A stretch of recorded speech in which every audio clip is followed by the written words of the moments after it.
Here we go. Hey, listen, my first guest is known for his positive personality and strong outgoing characteristics.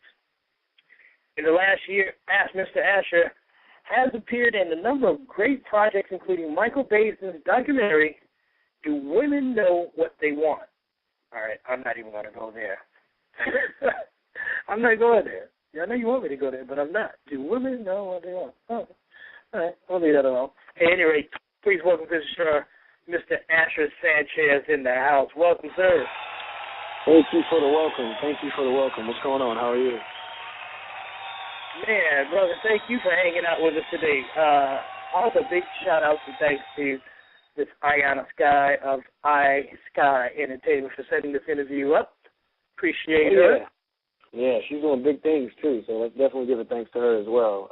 iSky Entertainment is doing a lot of positive things right now in the entertainment industry.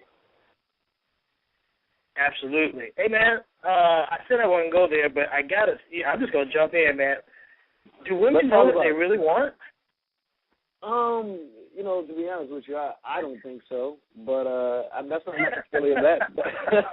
That's not necessarily a bad thing, though. But I don't think they do because they change a lot. But like I said, that's not necessarily bad.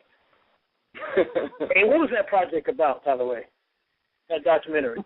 Yeah, man, Michael Basin does a lot of real-life documentary and excerpts on just the black or African-American or minority culture in itself when it comes to sex and relationship and politics. Touches a lot of the same issues that you touch as well, Clark. So that's basically what that project was about. It was kind of controversial, but something that a lot of the people want to hear. They want to know, about interrelationships and how men feel and how women feel in situations like that. So that's about the gist of what that project was about.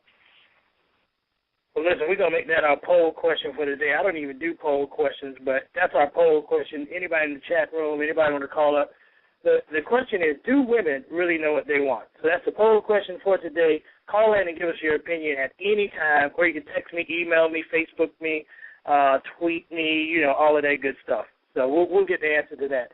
Hey, brother, how was it working, man, with such an accomplished grassroots on-air personality like Mr. Basin? It was humbling. It was a pleasure. It was a great experience. I learned a lot, but it was also humbling. He's a very down-to-earth, cool guy, but one thing about him, too, is he's very business-oriented. He's about his money. He's about his business. He's about taking care of stuff in an appropriate manner. So being around that type of work ethic really helped me. Like I said, it was a humbling experience. Yeah, I don't know if a lot of people realize it, but, Michael Basin didn't come out the woodworks and just became a superstar. He really hustled and did a lot of, as I said, grassroots, underground grind, man, for years. So shouts out to him for doing such a positive job for talk radio and for putting us in such a great light as African Americans in talk radio. Moving forward, man, when were you hit by the acting bug, sir? You coming from such a distinguished corporate American background.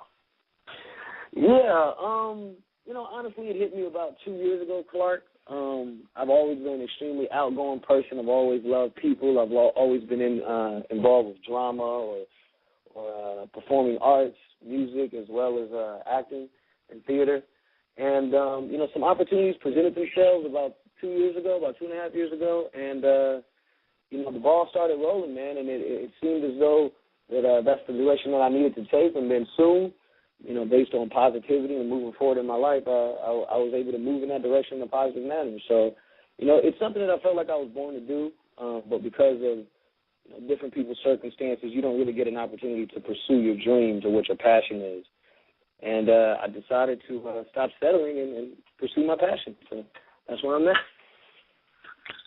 Sir, I dabbled out there, man, trying to do the work that you're doing back in my younger days, and I know it takes a solid footing to even play in those waters, man. What has been the key to you as a support system? What would you say has been your foundation, or who has been your foundation as you take this journey? Well, I'd have to say God first is my number one foundation, and then after that, I would have to say the people that are closest to you and you love the most are the ones that are going to be your motivation and your momentum or your drive moving forward, you know, in whatever it is that you want to do. Like yourself, Clark, I'm big on positivity, man. I'm real big on keeping a positive attitude, smiling, and overcoming adversity with laughter and happiness. And so that's what I try to base what I do on. And you're right, it is a tough business to be in. It's definitely not a walk in the park at all. There are going to be some obstacles, but keeping that positive attitude is what has really helped me, along with, God and, of course, my family and friends, and those that are closest to me.